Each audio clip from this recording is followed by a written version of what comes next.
Hello, everyone, and welcome to another Blues Focus match preview where this is becoming a bit of a recurring theme, isn't it? Me setting up this video, teeing up another game and off the back of another win as well with a 1-0 win midweek on Tuesday against Huddersfield Town. And it was a win that's becoming a bit trademark now for Blues, isn't it? Where we're dominating a lot of the ball, making our chances count, albeit creating a lot of chances. But yeah, all in all, another win on the board, 5 points clear at the top of League One with a game in hand over Wrexham, who are second place. And it's just phenomenal, isn't it? The start we've got off to. I think a lot of Birmingham fans went into the season with expectations, but this has defied a lot of the expectations, isn't it? In terms of the fact that we've played 8 games, won 7 of them, drawn 1. And yeah, it's just phenomenal at the moment, isn't it? With Alfie May scoring his 5th goal of the season and someone that Huddersfield Town was linked with in the transfer window. But Alfie May scoring for Birmingham in the 63rd minute, just before he was about to be subbed off, actually, because we saw Scott Wright getting warmed up and it looked like he was going to come on for Alfie May. But Alfie May stayed on the pitch and scored that goal, which gave us the victory. And it was one of those games where, I mean, we had 20 shots, 5 on target. So 3/4 of the shots we took were actually off target. So perhaps that's not very encouraging, but it's encouraging that we are creating the chances and the fact that we kept 70% possession as well. We're controlling the game. And I think the Huddersfield, their attack wasn't up to much, was it? The fact that I think their closest chance came after 30 seconds with that rendition of Keep Right On, and then Mikael Miller nearly scoring for them right after it. So that was, I think, the closest they came to breaking the deadlock. But we looked pretty comfortable, didn't we? Assured in our performance, and Huddersfield didn't create too much towards the end of the game. And again, a good team performance with, I mean, the man of the match award, I think it was Paik Sung Ho that won it in the end, just edging Clara on the Birmingham poll by 1%. So that just goes to show that there's a lot of fan favourites at the moment, a lot of people that are impressing the Birmingham fans, and that's accumulating points on the board, which leaves us in the position we're in at the moment. But we look forward to the Charlton Athletic game on Saturday at the Valley. We've already played them this season, having beaten 1-0 in the EFL Cup, with Brandon Keller scoring that absolute worldie of a goal where he cut inside and bent it top corner. And that came off Ryan Alsop saving a penalty, didn't he? Which was Charlton's only shot at the target of that game, actually. So they didn't create too much. And Charlton, they haven't been really up to too much this season so far, because last season they done all right under Nathan Jones. The fact that after Nathan Jones took over, they actually only lost 1 game in the 2023-24 season while Nathan Jones was in charge. So they came into this season with a bit of momentum, but the complaints from the Charlton fan base was really because they were drawing a lot of games and not winning. And I know they weren't losing, but 3 points at the end of the day, it's going to do a lot more than what 1 point done. But now they find themselves getting 0 points quite a lot from games because they've lost their last 3 on the trot. They lost midweek to Bristol Rovers 3-2. And they actually went 3-0 down in that game at Memorial Stadium. So they've been struggling a bit for form recently, and they'll hope they can bounce back with a game against Birmingham and visiting. And we've got a decent record at the Valley, actually, having beaten the last time we played them in the league in the Championship in 2019, getting a 1-0 win. And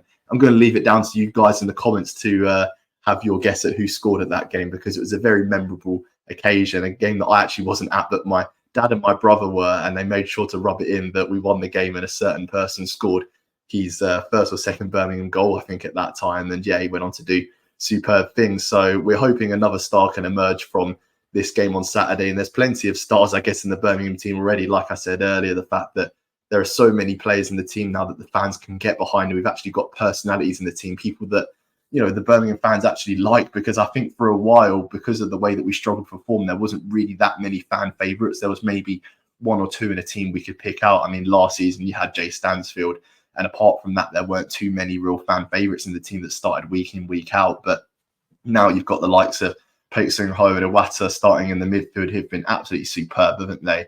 Just a combination of players where completely stifled Huddersfield, didn't they? And every single time they tried to get out of their own box and attack, they were just intercepted, weren't they, and cut off by the passing range of them two. And from that game against Huddersfield, we completed 376 more passes than them. So that just goes to show that we are completely dominant with the ball. And in that game against Charlton in the EFL Cup, we had, I think, 63% possession. And that was with the last 15 minutes being with 10 men as well, because Dion Sanderson was sent off in that game. And I think after that EFL Cup game, when Sanderson was sent off, a lot of Birmingham fans thought that perhaps he weren't going to get back in the team. And it looks like now when he comes back from fitness, he's going to be 4th choice centre-back. So we've got a lot of good options. And as for the starting 11, I think it will be Ryan Alsop in goal. He done pretty well, didn't he, against Huddersfield? He didn't have too much to do, but I think one of the things that Birmingham fans took away from the game was just his composure. He looked more composed on the ball, didn't he, than Peacock Frau, because in that Peterborough game, there was a lot of fans that were holding their breath, weren't they, when Peacock Farrell was getting the ball, and Allsop just looked a bit more assured, didn't he? I think the fact that he's a bit older, maybe played a bit more games, playing out from the back and very comfortable with the ball at his feet, it just goes to show, doesn't it? And there was one of those chances where Huddersfield looked like they were going to be on the break, but Allsop came in and actually headed the ball away, didn't he? And that just goes to show his composure that he had in the goal. And as for the right-back situation, the last two match previews I've actually said Samsted will start at right-back instead of Taylor Gardner-Hickman. And Gardner-Hickman was subbed off, wasn't he, against Huddersfield, having picked up a yellow card, and at half-time he was withdrawn as Samsted came on. And Samsted looked really good, didn't he, in those forward positions? He looked like he was getting in the right positions and picking out the right pass as well, because one of the criticisms that Birmingham fans have had with Ethan Laird is that, yes, he gets in the right positions, but does he pick out the right passes? Not so much. Whereas I know it's only 45 minutes and you can't really judge a player from, the small amount of games they've played, but Samsted does look to be very good going forward in terms of being composed and picking out the right passes as well. And that back to the centre-backs, Bielik and Clara, I don't think it can be changed, can it? They look very good. And I know obviously Bielik made his comments, didn't he, in the media saying that Birmingham are too good for League One, and individually the talents that we have are too good for the division and all that stuff. And it divided actually some opinions in our Blues Focus group chat, where I first of all said, I don't know if I really like those comments, but then again, it's optimism, isn't it? It's positivity that we haven't seen in a long time, that at least these players are actually confident in their own abilities, as much as you say it to the media and they can kind of spin your words a bit. If you're performing on the pitch, then why not pick yourself up? So yeah, I've actually come around to that kind of sentencing and the way that Bielik structured his words in that interview. So yeah, fair play to him. And as a captain, I imagine he'll lead out the team against Charlton alongside Clara, who's just been superb, isn't he? Very assured at the back. And yeah, I'd say certainly a step above League One, and there could be some transfer interest in him in the months to come by. But left back, Alex Cochrane, someone that is going to be nailed on in the team, isn't he? Because of the fact that we haven't got much depth at left back. I've said before about the Buchanan absence, and Cochrane looks to be doing a very stellar job at the moment. And those two holding midfielders, Iwata and Pak Sung-ho, I've said about them before, and I actually thought there could be a bit of change for Tuesday's game. I thought Mark Leonard could have come in for Pak Sung-ho, but it looks like them two are just going to be starting as many games as they can together, because just the absolute engine room and just the stamina that they've got, it didn't really look like they were too tired. I mean, maybe in the last 5 minutes they dropped a little bit deeper, but who wouldn't when you're winning a game just by a narrow margin? But I really think them two have been superb. And on a pitch like the Valley, where it's a lot bigger, you've got a lot more room to move. I just think their passing ability is really going to be showing off in that game. And I'd love them to start if they are 100%.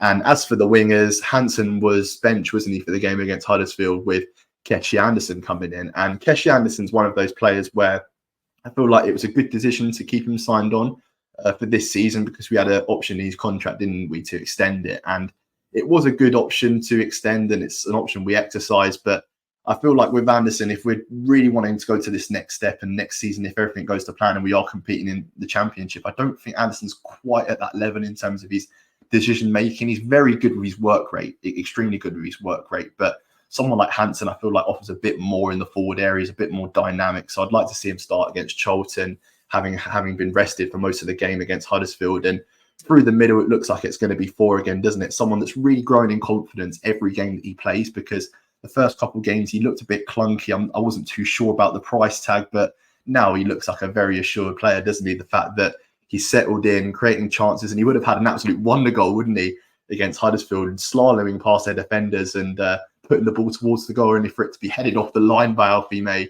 And speaking of Alfie May, I reckon he'll be in the starting 11 for this game. Wasn't having a fantastic game up until his goal, but I'm sure he's wanting to prove a point against his former employers, Charlton, with Nathan Jones being their manager, and a bit of friction actually between May and Jones in the way that May departed, it looks like. So there could be some animosity in that fixture, not from Alfie May to the fans, but maybe towards his ex-manager. So we'll see what happens there. And Jay Stansfield leading the line, someone that was very unselfish, wasn't he, on Tuesday, and the fact that he laid that ball off to May where he could have shot, and he was taking a lot of shots in that game and it wasn't quite working, was it? He was just narrowly missing the target and it wasn't meant to be his day. But I reckon if he starts against Charlton, which I think he will score.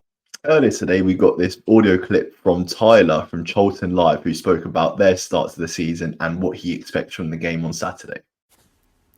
Hello everyone, my name's Tyler Rowlinson, Charlton Athletic fan, and I've been asked to preview tomorrow's game between Charlton and Birmingham from a Charlton perspective. For the Addicts this season, I think we'd have to say it's been a mixed start to our campaign. We started really well, won our first 3 games of the season against Wigan, Leyton Orient and Bolton. Played, hesitant to say we played well, to be honest, because I think we were...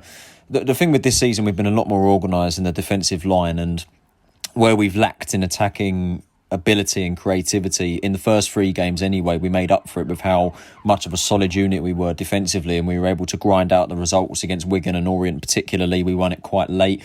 Bolton, I think, is the only game this season where we've actually played a team off the park, and that was quite surprising considering that our record against Bolton hasn't been very good, but we played really well against Bolton. From that point onwards, I think it's been challenging. I think our lack of creativity going forward in the midfield and in the attacking third has what's cost us, and ultimately we can't rely on the defence to hold on essentially and try and nick a result, and ultimately the defence has ended up crumbling and we have been exposed. We're on a pretty poor run of form at the moment. We've lost our last 3 games. Tuesday against Bristol Rovers was a particularly low moment, a very poor performance, us losing by 3-2.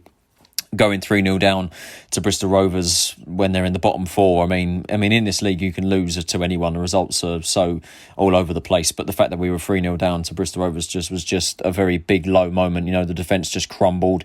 We smashed the ball long repeatedly, bypassed the midfield. There's no creative outlet in midfield whatsoever to pick a pass to the attackers, and we just spray the ball long to the attackers. That kind of answers your question to how we set up. That's exactly how we set up. We just spray balls long at the attack, expect something to work. We've gone through a lot of different combinations in the front two, and we've not really found one that sticks yet. Jones is just basically throwing things at a wall and just seeing what sticks, and hopefully we can try and find that, you know, winning formula in the attacking third, but at the moment it just hasn't come yet. I think with Jones so far, I think that he is a good manager for this level. I think that he is someone that we definitely want to be giving time, because it's something that we haven't been doing the last couple of years. The one reason that I think why Charlton hasn't progressed as a club is because we just simply haven't given managers the time to build their own system, and Jones has obviously had the summer. He's been well backed by the board. He's signed on paper pretty decent players for this level, and ultimately, while there are questions that need to be asked, and I think that there does need to be some criticism in that, you know, there's no plan B essentially, and you know, we're setting up quite negatively every game, and we don't really look like, well, we don't have that high press that we showed in the first few games is what I'd say, and it just seems to have disappeared. So I think there's question marks there, but ultimately, I mean, there are some fans that have actually been calling for Jones's head, and personally I couldn't disagree more with that. I think that we're quite lucky to have Jones, to be honest, and I think he is a good manager for this level, as I said, and I think we just need to give him time, because simply we haven't had that. We haven't had stability in a manager for at least 3 years now, maybe even longer than that. So I think Jones is a positive for this club. We do have to ask questions about, you know, recent performances, but no way does that mean he needs to be sacked. In terms of players to watch out for, I've been really impressed by Will Mannion in between the sticks this season. I think that he's a goalkeeper that can really command his box, and he's very confident with doing that, and also seems to be a fairly decent shot stopper. But if you do have a shot from outside the box, it's probably going to go in, knowing us. But yeah, Mannion is definitely one to look out for. Kane Ramsey is someone that I've been really impressed with. I think he's been our best player this season by a mile, our right wing back, someone with a lot of pace, very solid defensively, and when he wants to, he can drive forward as well, and could be decent attacking wise. Chuks Aneke, when he comes off the bench, if he is going to come off the bench, he most likely will. Knowing Chuks, he's not really been match fit, as you guys will probably know as a former Birmingham player. But yeah, he's someone to definitely keep an eye on. And Miles Leaburn as well, back from injury. Really excited to see how he fares. In terms of a score prediction, I mean, you guys, Blues, you know, I mean, you fully expected to win the league this season, and you're currently doing that. You know, with the calibre of players you've got, Alfie May is almost guaranteed to score against us. I'm just waiting for that. And to be honest, I'm fully expecting you guys to turn us over. I'm going to go... Look, I'll take a point, but if I'm being realistic, I am expecting a defeat. So I'm going to go 2-1 Birmingham. I think it will be... I'd like to think it'll be a close game, but I think that Birmingham really have the potential to turn us over here. And as I said, I'm not expecting too much considering the quality that you have and the way that we're not playing very well at the moment. But that's my prediction. I hope you guys enjoyed my preview there. I'd appreciate if you go over to my YouTube channel and subscribe to me as well. Tyler Rowlinson, just my name. Search that up, and I do hopefully regular Charlton content this season. So yeah, thanks for having me on, and enjoy the game on Saturday. I'm actually going to go really optimistic with my prediction, because I've been conservative in recent weeks, you know, not wanting to predict Birmingham to win too emphatically because you don't quite know yet. But I've just been so impressed by Birmingham. And because of Charlton's barren run of form and the amount of goals they've been conceding, I'm going to go for 4-0 win for Birmingham. It's quite a big prediction for me, but for some reason, I'm just really optimistic about this game. And we've played Charlton already this season, and Chris Davis being the tactician and the real student of the game that he is, I'm sure he would have learnt a lot from that game against Charlton, weighing up what would have worked and what wouldn't have worked. So I really feel like he's going to devise the plan this week to be able to outwit Charlton in the forward areas as well as be solid at the back. So I'm actually going to go with a 4-0 win for Birmingham. And be sure to leave your comments in the comment section below about what you think is going to happen in the game if you go in as well. And yeah, just the feel-good factor around Birmingham, it's amazing at the moment. So please feel free to like, share, comment, subscribe on this video. Vote for us in the content awards if you haven't already. And thank you so much for everyone that's watching, because the success of our channel recently has been amazing. And we're only 100 subscribers now off of 5K as well. So if you could hit the subscribe button, that would be hugely appreciated. And we're not too far away from 1 million channel views. So we're looking to hit these 2 benchmarks before the end of the year. So if we could do that, that'd be absolutely phenomenal. But yeah, thank you so much, Blues fans. Have a great weekend. Enjoy the game if you're going to it, and keep right on.